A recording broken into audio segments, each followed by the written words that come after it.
प्रभु सतराम जी इस जीवों की रक्षा उस प्रकार से करते हैं जिस प्रकार से एक माता अपने बालक की रक्षा करती है।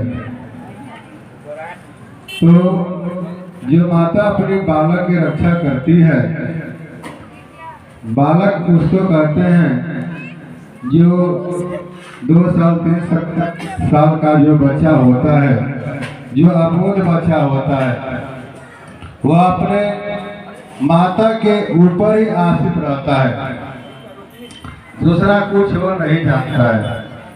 जो उसकी माता खिलाए पिलाए, जैसे भी उसको रखे, उसी में वह संतुष्ट रहता है, उसी में आनंदित रहता है, मग्न रहता है, उसको कमी नाम का चीज ही नहीं आता है। तो जब बालक माता के आश्रय रहता है, उसके सहारे रहता है, तभी वो माता उस बालक को रक्षा करती है। लेकिन उसी माता के जो बालक जो बड़ा हो गया है, जो सियाना हो गया है, उस माता का पहले जैसा उसके ऊपर बात नहीं रहता है। प्रेम तो उसे भी रहता है, लेकिन जो अबोध बालक है उसकी रक्षा करती है। लेकिन जो उसका लड़का जो सियाना हो गया है, जो ज्ञानी हो गया है, उसकी रक्षा वो नहीं करती है। रक्षा सिर्फ उसी करती है जो उसके आश्रय, उसके आशा, उसके भरोसा जो रहता है। उसी प्रकार सतगुरु कहते हैं कि वो माली की उसी प्रकार से रक्षा करते हैं अपने शिष्य के ऊपर, अपने भक्त के ऊपर जो बालक के समान है। तो बालक उसे कहते हैं जिसमें राग द्वेष न हो। राग द्वेष जिसमें नहीं होता है वह बालक होता है जो किसी विषय के फेर में नहीं पड़ता है, न रस का, न रूप का, न शब्द का। जो 5 विषय है उसके फेर में जो नहीं रहता है,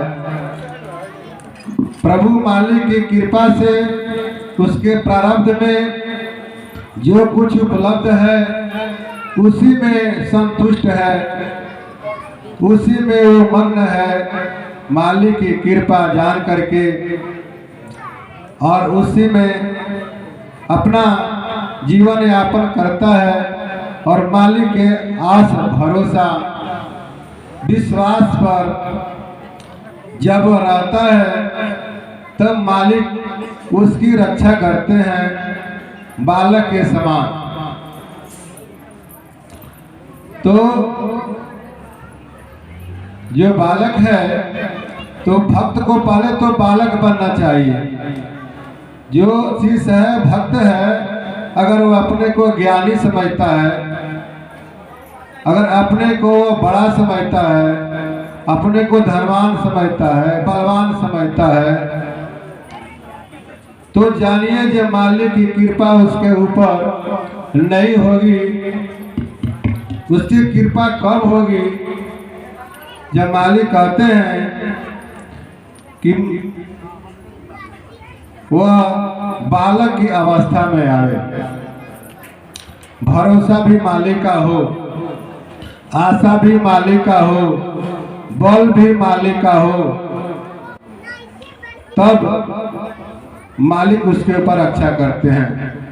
राम जी भी कहते हैं कि दास कहाई करे नर आशा, आ कहूँ तो कौन मोर विश्वासा। मेरा दास कहाता है और आशा उसके संसार में है, आशा उसके किसी विषय के ऊपर है, धन के ऊपर है, अपने बल के ऊपर है, अपने समाज के ऊपर है, अपने पद के ऊपर है कि इससे हमारा संसार में काम चल जाएगा, मैं जो चाहूँ वो कर सकता हूँ। और फिर वो मालिक के ऊपर अगर विश्वास करता है कि हमारी मालिक रक्षा करेंगे तो हरगिज उसकी रक्षा नहीं करेंगे। इसलिए कि जब मालिक की आशा है और विश्वास है, दूसरे की आशा जब संसार में नहीं रहेगा, केवल मालिक का रहेगा, तभी मालिक रक्षा करते हैं। एक बार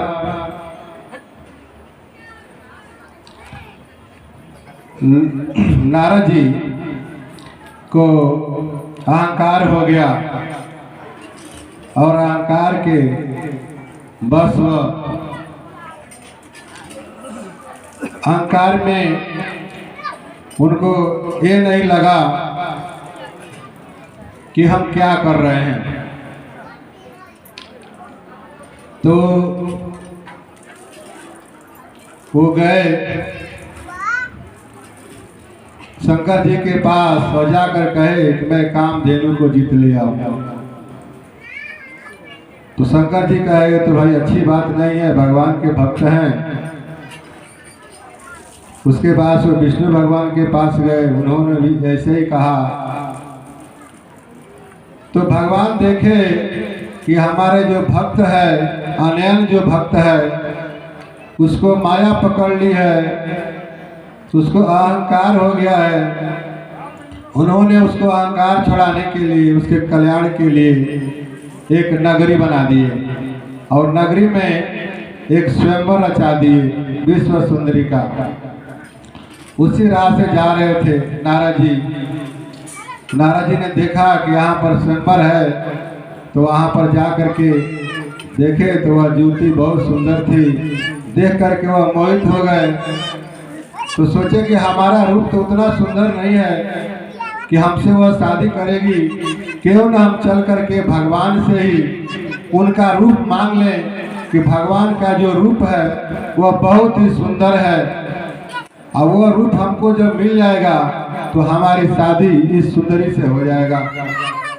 वह भगवान के पास चले गए और भगवान के पास जा करके भगवान से कहे कि आप कुछ समय के लिए अपना जो रूप है वो हमको दे दीजिए, ताकि हमारा शादी उस सुंदरी से हो जाए।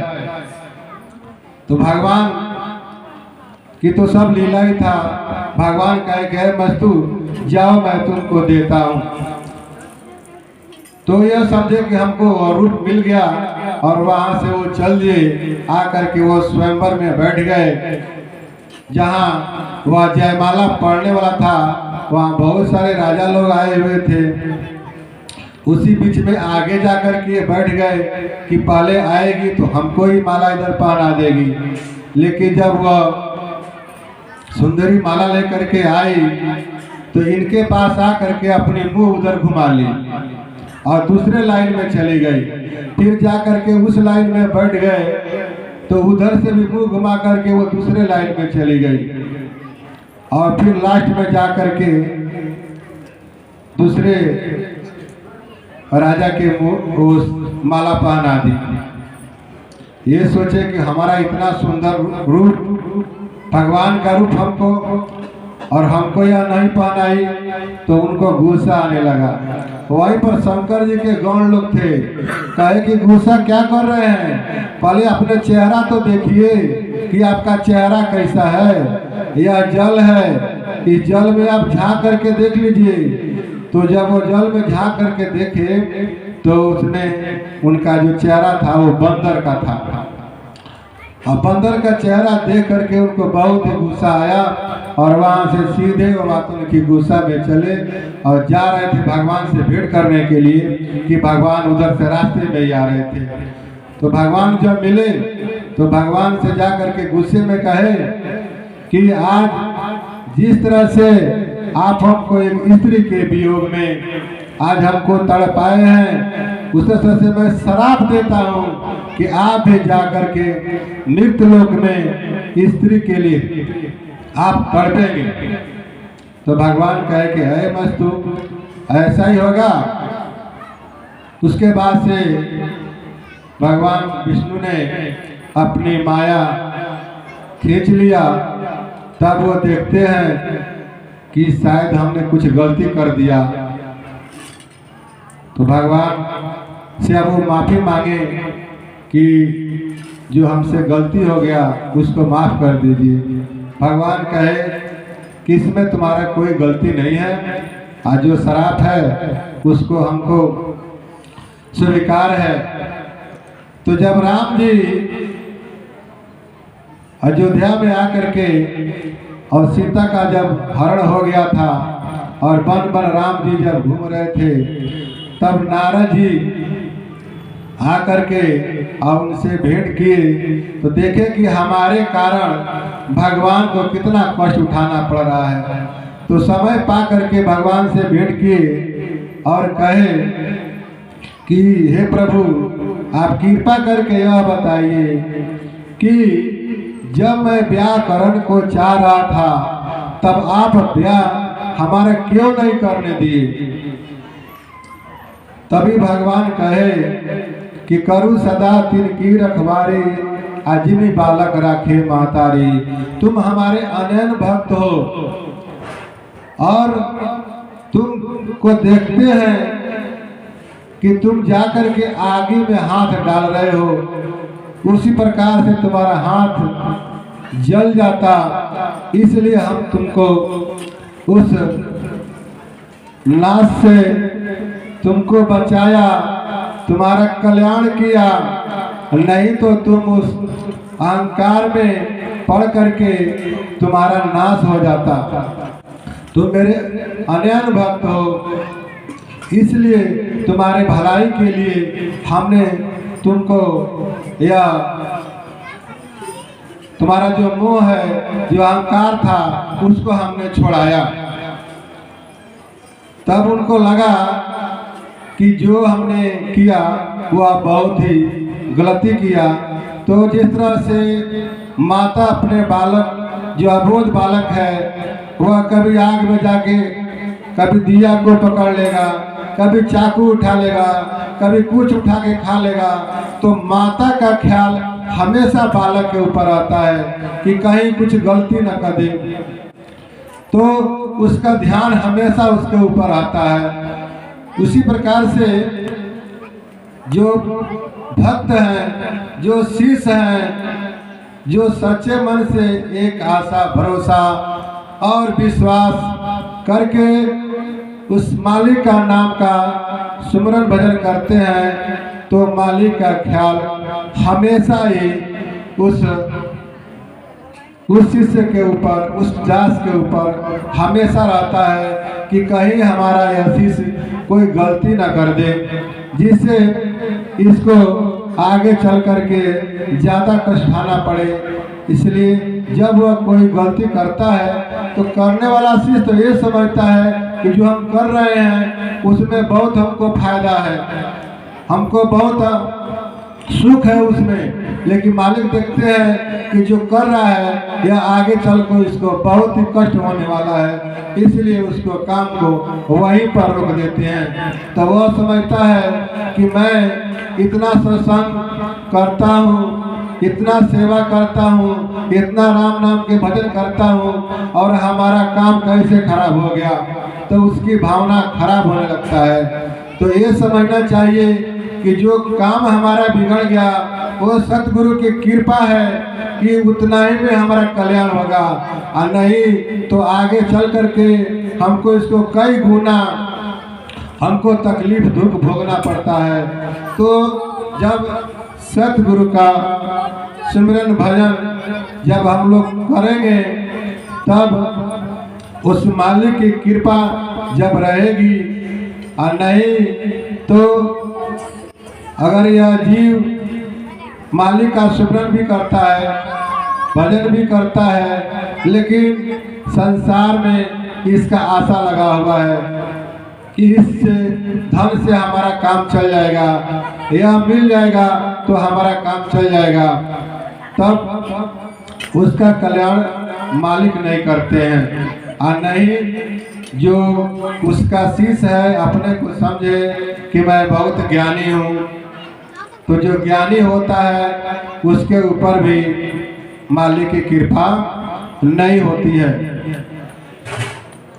तो राम नाम का सुमरन भजन हम लोगों को अपने बालक के रूप में उस अवस्था को समझना पड़ेगा। सतगुरु महाराज कहते हैं कि विषय विकारे राग द्वेष